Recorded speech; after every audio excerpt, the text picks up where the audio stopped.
Differentiation.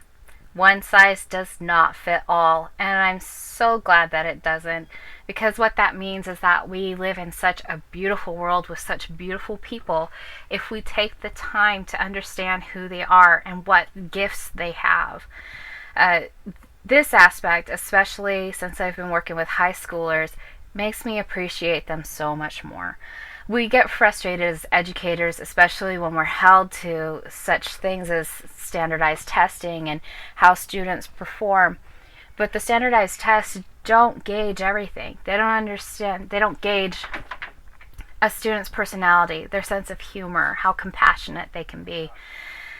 It's important as an educator to reach out to those things and continue to encourage students in the things that they're doing correctly and to support them in the things that they're having struggles with, letting them understand that challenges and struggles make us stronger people. With differentiation, we can come alongside students in the ways that they need to, appeal to their multiple intelligences, and help bring up those numbers, those letters that become so important for some reason later on down the line. The grades and the numbers are not the end all, but they are how we gauge things. So that's why it becomes important. But differentiation can help demonstrate how students are gifted in those particular areas.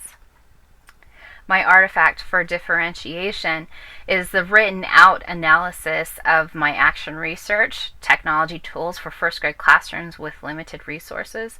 I was looking for best practices and tools to present into a classroom, and it was limited to first grade because that's the classroom I had access to at the time. And it was a revealing thing, just understanding the tools that we had and how we can use those per each student's needs.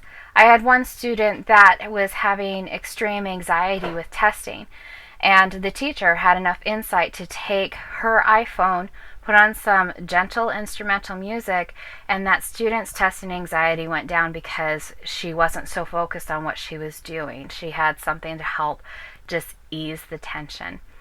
The software that helps engage students and appeal to them gives them tools to create something. Say, for example, you have a student that's extremely creative, but they have difficulty writing or they have difficulty typing because they just don't have as much control over their hands. Well, you can give them a tool like a tablet or a computer or something that they're proficient at, and they could create you something amazing.